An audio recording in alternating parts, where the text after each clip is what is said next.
juillet 1939. On sent que la guerre est imminente, qu'elle sera inéluctable. Et puis, pour continuer le service ferroviaire, qui est absolument utile et indispensable au déplacement des troupes, la direction de la SNCF, qui est toute jeune, puisqu'elle est de 1938, construit un bunker qui est caractéristique de l'époque.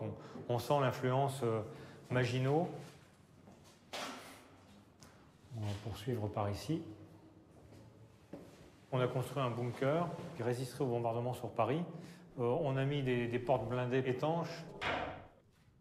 On a mis une alimentation en oxygène qui permet de tenir dans un environnement qui serait toxique. Bref, de façon à pouvoir vivre en autarcie.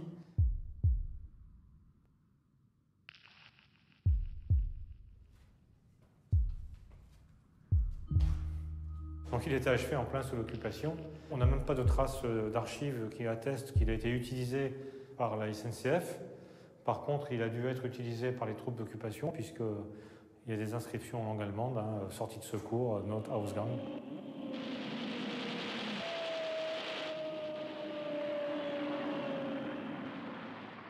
Il y avait un groupe électrogène en cas évidemment de coupure d'alimentation électrique en surface.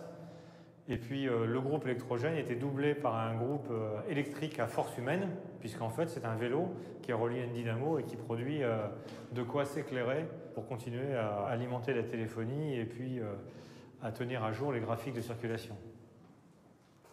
Aujourd'hui, c'est quand même un peu compliqué pour nous d'imaginer dans quelles conditions pouvaient travailler nos collègues de l'époque,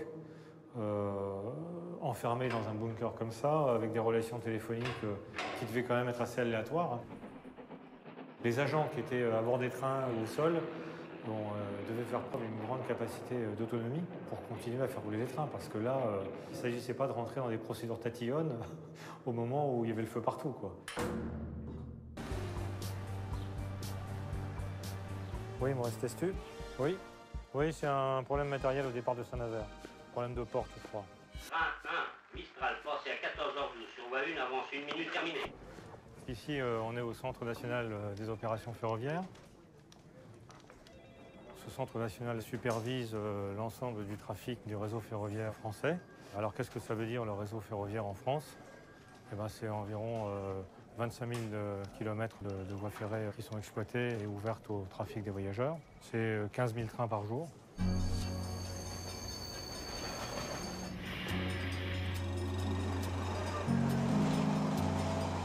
Chaque région française dispose de son centre opérationnel de gestion des circulations pour suivre le trafic local, le trafic régional. Bonjour conducteur, on va faire passer à 17 000 là devant toi et on va te lâcher juste derrière. Et puis il y a donc ce centre national qui lui assure la supervision de tout ce qui se passe sur le territoire.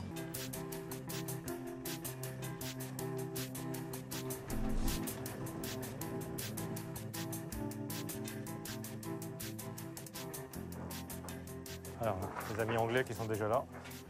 On a beaucoup d'anglais ici. C'est les pionniers du chemin de fer touristique, les anglais. C'est les pionniers du chemin de fer tout court, d'ailleurs.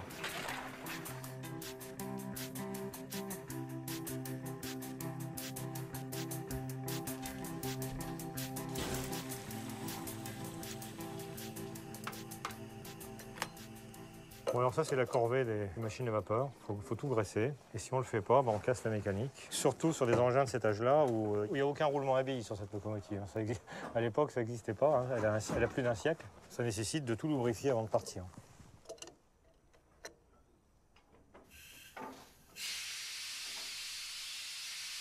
Voilà, supervise la circulation des trains sur le réseau ferré national. Donc, on pourrait dire, ici, c'est un petit commerce sympathique, mais qui n'est pas très sérieux, on va dire. Et en fait, quand on est dedans et qu'on l'exploite au quotidien avec tous les personnels qui sont ici, on se rend compte que c'est pas si simple que ça non plus, et que quelle que soit sa dimension, un chemin de fer, c'est quelque chose d'assez compliqué à mettre en œuvre, et c'est ça qui rend humble. Charlotte pour le 1505 au départ. Prêt au départ. Départ.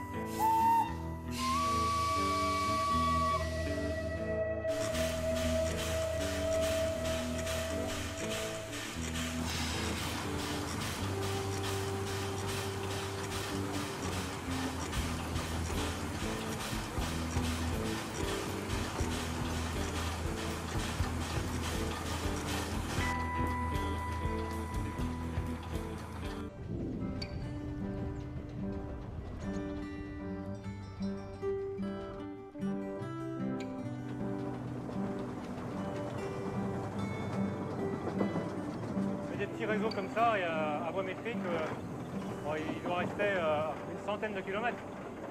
En fait, ça, c'est des réseaux qui sont apparus pratiquement 40 ans après le réseau principal.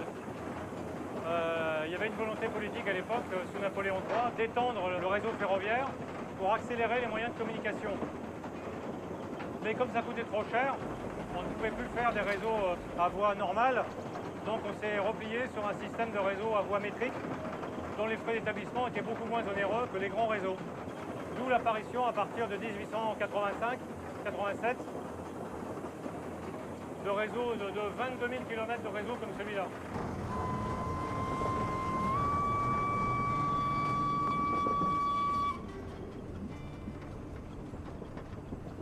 Ces réseaux secondaires ont concouru à la grandeur du chemin de fer. Donc on a eu pratiquement en cumulant jusqu'à 60 000 km de lignes.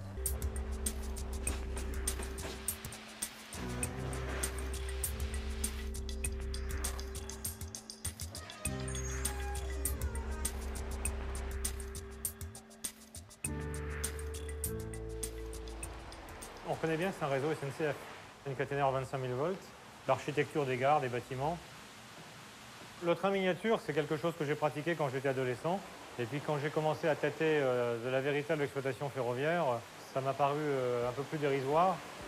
Alors ceci dit, je suis quand même admiratif parce que faire rouler un réseau miniature de cette importance, de façon fiable, avec autant de circulation, autant de signalisation, c'est un exploit technique. C'est extrêmement difficile à maintenir un réseau comme ça. Alors vous voyez, là, ce qui est sympa, c'est tout le dispositif de commande.